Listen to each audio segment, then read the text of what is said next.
the people. And yet we're so quick to hire and fire. You can't hire and fire your children. If your kids are struggling, we don't say, you got a C at school, you're up for adoption. So why is it that when somebody has performance problems at work, why is it that our instinct is to say, you're out?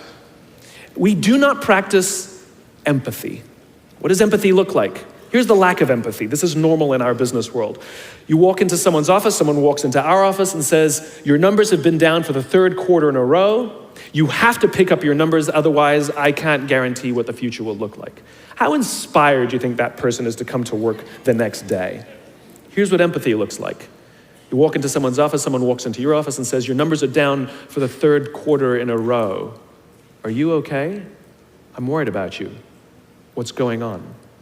We all have performance issues. Maybe someone's kid is sick. Maybe they're having problems in their marriage. Maybe one of their parents is dying. We don't know what's going on in their lives. And of course it will affect performance at work. Empathy is being concerned about the human being, not just their output.